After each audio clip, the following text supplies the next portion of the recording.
Alright guys, just finished my induction at the new workplace.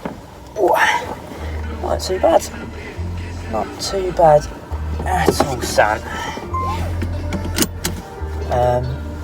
Just basically showed us around the building.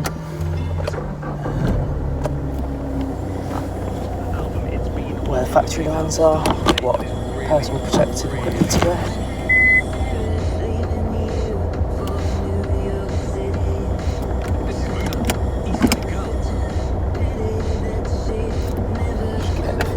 Because I've took my shoes off basically.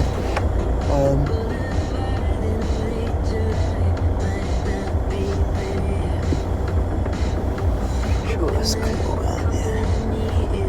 Yeah, I took my shoes off because these shoes don't feel good.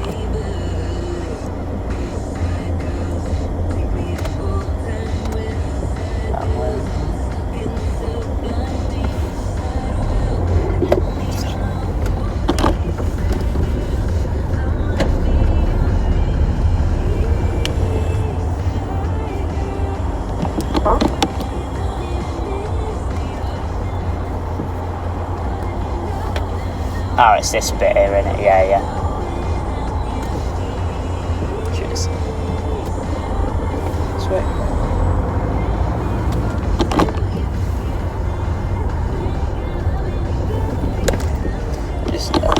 Just because that gate's sticking out. I did stop a bit harsh, yeah.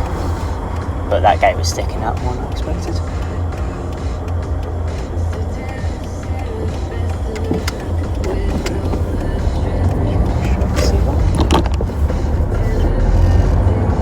The pedal does feel a little bit far from my feet, but I'm just going to have my heel up higher. Yeah, sweet. Should be fine. Yeah, a bit more dorsiflexion in the feet.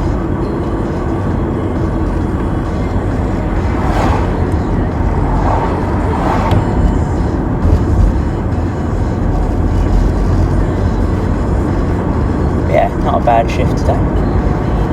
Not bad at all.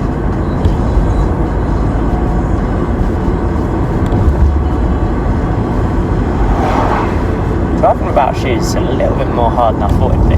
I thought I'd rather do it because I didn't like that my shoes didn't really properly fit. It's hard to get the clutch all the way down because you don't have the extra thickness of the shoes a little bit. You get a better feel about it, definitely.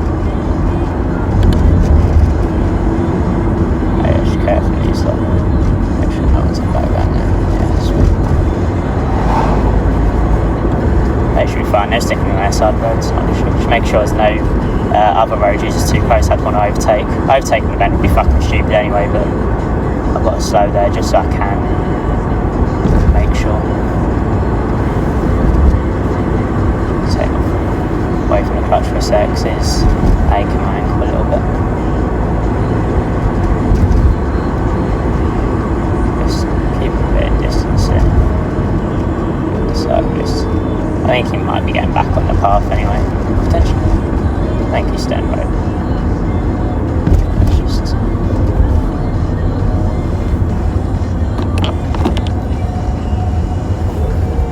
keep a little bit of distance.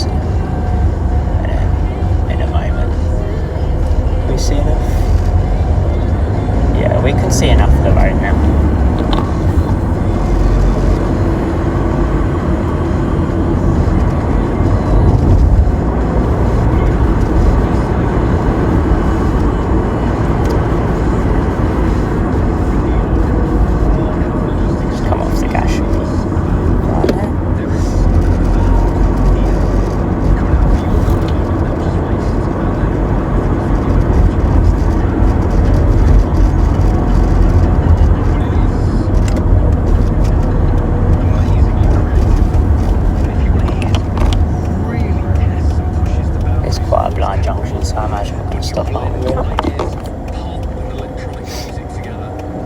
Maybe edge a little bit forward just so I can see this.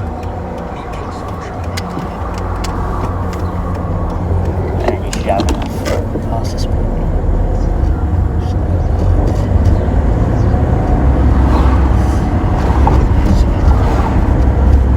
Do seconds. How many seconds more?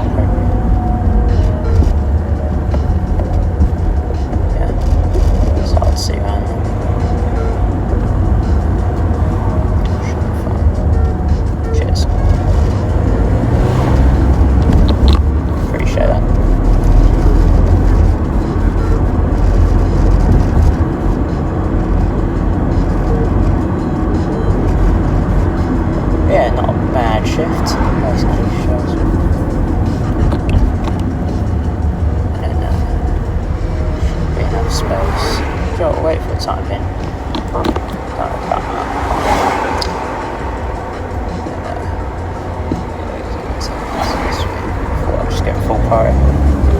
There's not heaps of them around there really.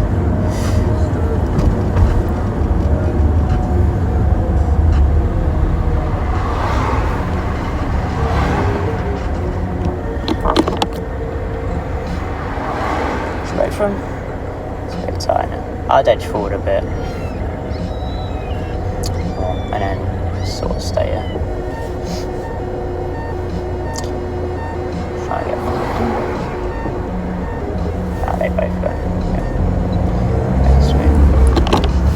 And sort of just suck it. Fine, yeah, he's tucking.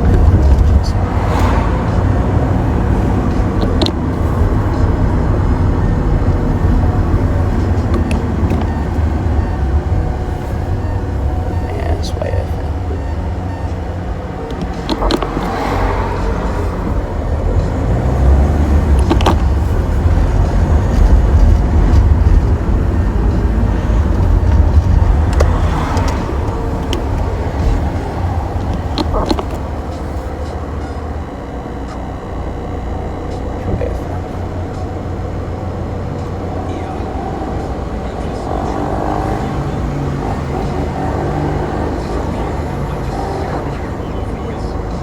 Slipping on the pedals a little bit.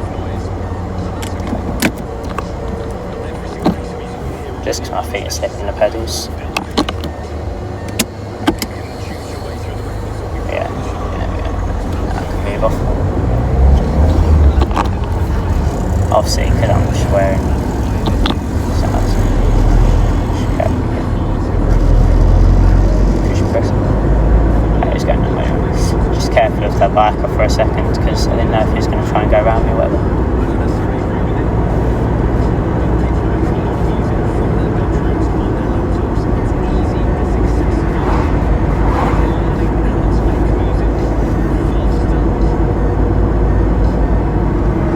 That is a difficult road though, that road up to Clarendon's Avenue. A lot of parked cars near a busy supermarket area. Got Tesco there. Driving socks, which I would say is harder to be honest with you. Just don't have a massive shockwave in. What's it called? First. Oh yeah, I don't have a massive shockwave in first if I kept the speed, so I've let it drop just a smidge before getting going, yeah.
You want him up.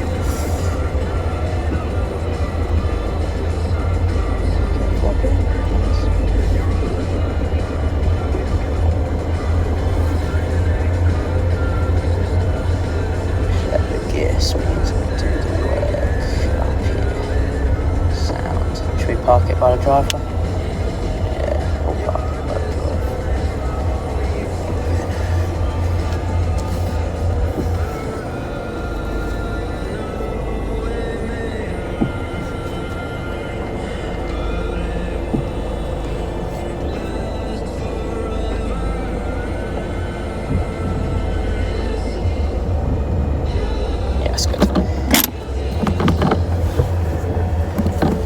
Some space behind, don't we?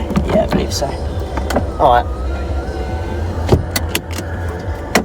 That's my first shift / induction at the new place. To be honest, sorry guys, I'm concentrating a bit on driving because new routes, I feel like I've got to concentrate more. Obviously I've been those routes, but not in a while. Like, a lot of my driving is just to gym, to KFC work. So I just become hyper familiar with those routes, so that when I have different routes with different challenges, like, I feel like I need to focus on my driving more. Because I haven't had heaps of experience with different roads as an independent driver, you know. A lot of it's been the same routes, same places. So yeah, what was I going to say? Yeah, basically that road that I go to work through is a very tight road, basically. So a lot of clearance, like focusing double parked cars, a lot of give and take priority. Not easy, do you know what I mean? So I feel like I have to be pretty focused. I think I would be, even if I went on that route quite a bit. Because yeah, it's a pretty difficult road. That part that I go through to Clarence Avenue, the other side of it, the road does open up more, even though there's parked cars either side. It's just that part tightens right up, and you've got traffic lights and stuff, so you've got to be pretty switched on. So I couldn't talk as much, which I'm sorry about. But yeah, not bad. Shift was decent. Or say shift. Induction was decent. And also I was driving in socks, so I'm really trying to like not make my foot slip and have control of the cars good, because I think it is easy with shoes. Even though you can feel the bike more, it doesn't feel as safe, I guess, with socks. I guess maybe a bit slippier, bit weirder of a feel, unnatural kind of. But my shoes were shit for driving in. I won't be using those shoes anyway because they have safety shoes at work. So basically what it was showing us is they... yeah, my phone battery died there. So basically what they were showing us is that there's like different size shoes. They just have an accumulation of shoes there for each sizes that people just use as they go in change rooms and preparing to go out onto the production lines. You get your size shoe, and then yeah, basically you get those size shoes, and then you'd put the shoe covers over them. And yeah, as I said, you've got to have the jacket, the beard net, the hair net. Is there anything else I'm missing? Don't think so. Before you go out into production lines, obviously wash your hands thoroughly and then sanitizer. It's just everything's about safety and cleanliness. So yeah, they showed us production lines. They showed us how to properly wear all the personal protective equipment and everything. They showed us which parts were for packing the products and which parts were putting the products out onto the machinery, and they basically just showed us the process, different stations that you could be allocated to. And then they showed us, so there was a biscuits area and then there was a rice cakes area. We went over to the rice cakes area afterwards, out the back door, and then through the back, and then just a walkway outside basically. And then there was the rice cakes area. Showed us the change room in there. There wasn't a specific change room for the biscuits area. There's like a sort of mini room where you could get personal protective equipment, but in terms of like lockers and everything, I don't think there was anything like that in the biscuits side. But in the rice cake section it was. I think there's longer it's 12-hour shifts in the rice cakes area, so it's a hefty shift, whether it's either 8 or 12 for the biscuit section. So I suppose maybe that's why the lockers in the rice cake section is, because everyone's doing long fucking shifts there. What else was I going to say? And then yeah, we just did bare PowerPoints about safety, about fucking, like as in like health safety from our perspectives, and also food safety, about there's metal detectors, critical control points where they're making sure things haven't dropped in the food. That's why you're not allowed things like jewellery or anything before you go onto the production lines. No mobile phones, nothing like that. It's all got to be left in lockers or in the change rooms basically. And then yeah, we just did PowerPoints about things, and then this is the main part that I didn't get onto when my phone died. We had a test at the end, so we had 5 different QR codes to 5 different subjects which went over everything to do the job. And then we had one test at the end where you have to get a certain amount of mark on each part of the test, and a certain amount of marks overall in the test to actually get the job. Otherwise, you're not deemed to be maybe safe for the job potentially, or knowledgeable enough where you'd be safe like in that sort of environment. I don't know if I've passed yet. I don't think anyone does at the minute. She did say about putting us all on the system, which could potentially lead, like, from her looking at it, that we did. But I'm not sure. I don't think so. I don't think anything's confirmed. And then after the test, the other papers all like declarations like, I'm not going to bring anything with nuts or da-da-da, no piercings, da-da. And then we just tick, sign, like, better pages after a few hours. Well, there's quite a fucking lot of these. I'm just going to bash through them all and hope they didn't say I own you. Pretty much. But yeah, it was about 5 hours on the induction, so fairly long to be fair. I mean, my KFC one was 4 hours, but we did get a break in this one, 20-minute break. I mean, 20-minute break on a 5 hour thing is fucking light. And really a lot of it was just boring, monotonous kind of, instead of actually strenuous. So, you know, yeah, pretty light stuff. Really, bit boring though. I was paying attention as best I could, trying to retain information. But yeah, as I was saying at KFC, that is actually can be quite strenuous. And I did 6 hours morning shifts, no break. So do a 5 hour induction thing, get 20 minutes where you can chill. Yeah, light work. But yeah, hope you guys enjoyed the video. I'll see you later.